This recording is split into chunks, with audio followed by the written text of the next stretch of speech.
Boa noite, senhora presidenta, colegas, pessoas que nos acompanham aqui e também em suas casas, nas redes sociais. Já foi muito falado, mas eu não poderia deixar de falar, né? Até porque, quando a gente passa por situações como as que a gente passou o ano passado, o Neco viveu uma situação parecida com a minha, né, de ter a casa invadida, e não foi, obviamente, só as nossas casas, muitas casas, em bairros que parecia que isso não iria acontecer, e agora a gente vê isso acontecendo de novo, e não é só a questão de ver uma enxurrada entrando nas casas, invadindo o pátio, mas é o trauma que a gente não conseguiu resolver ainda e que faz com que a gente esteja aqui, mas pensando em casa, né? Porque uma noite de chuva já deixa a gente muito mal, muito desesperada e muito preocupada com o que vai acontecer, né? E é nesse sentido que eu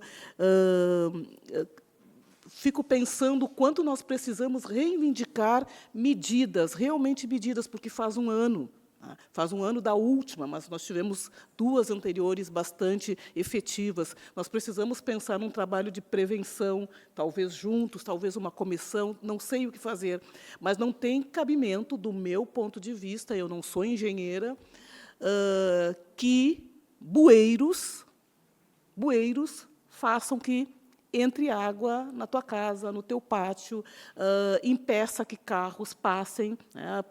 Quem pôde ver pela manhã estava completamente impedida, ali eu moro na Schmatz, aquela área estava completamente impedida.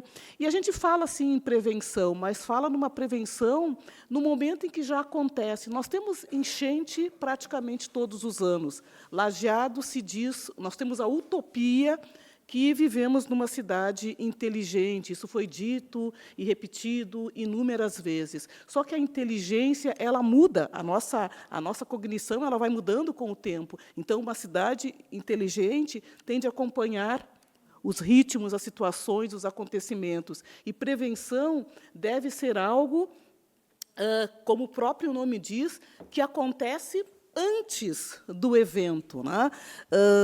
Por exemplo, o valão. Né? Nós tivemos o caso ali, a gente ri agora, né? Mas do nosso colega Ramatiz, por exemplo. Né?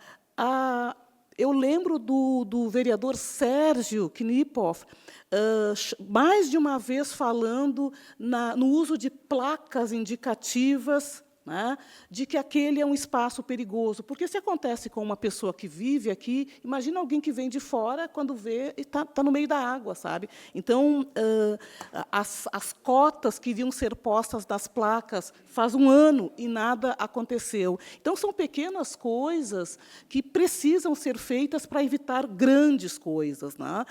Para a gente realmente mostrar que somos uma cidade inteligente e que, sim, não se pode impedir tudo, mas algumas coisas, sim, podem ser evitadas, a menos que eu esteja muito equivocada, mas me parece que limpar bueiros poderia ser alguma coisa bem feita. Quero destacar também, a Paula já falou, e eu quero chamar a atenção novamente, da primeira Conferência Municipal das Cidades, que vai acontecer agora no dia 19, quinta-feira, no feriado, a partir das 8 horas, no CTG Raízes do Sul, em Moinhos, do lado do postinho ali de Moinhos. Né? Temos aqui a Sofia, que está encabeçando, né, essa menina, nossa Greta, que está encabeçando esse movimento. É um evento que foi pensado e organizado pela sociedade civil e que teve também a adesão do secretário do Planejamento, Alex Schmidt, a assessora também da prefeita vai representar o executivo. Então, é um trabalho bastante importante, bastante significativo e que certamente vai fazer a diferença de nós começarmos a pensar na sustentabilidade da nossa cidade, nas questões climáticas, realmente conversar sobre isso. Né? Eu me permito convidar todos para que estejam lá, porque isso nos diz respeito. Né? Questões climáticas são realmente o futuro da nossa cidade. Por fim, do tempinho que me resta, eu vou dar continuidade ao que eu venho fazendo, que é pensar questões de letramento racial. E hoje eu trouxe alguns dados, né? O IBGE constata que 72,5% de jovens negros abandonam a escola, né, por volta de 15, 16 anos. Por que eles abandonam a escola? Não é porque eles não são qualificados para estar na escola. Eles abandonam a escola porque precisam trabalhar para ajudar a sustentar a família, né?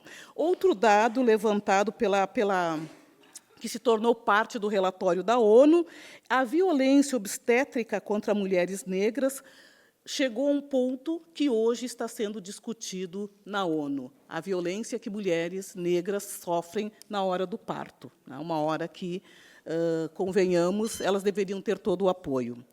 O Fórum Brasileiro de Segurança Pública indica que 5.000 crianças e adolescentes negros morrem por ano. O DIEESE, né, que é que dá conta da vida dos trabalhadores, coloca... Tudo são dados, gente, não é nada da minha cabeça. O rendimento de negros é 40% menor do que a de trabalhadores não negros. O analfabetismo, brancos, 4,3% de analfabetos, isso segundo o censo, e pretos e pardos, 19%, certo? E aí chega no meu ponto que, com o sistema de cotas, o número de estudantes negros e pobres em universidade cresceu 400%. Tá? Então, alguns dizem que tem de melhorar a educação básica. Ok, mas enquanto não melhora, a gente vai ficar só olhando? Obrigada.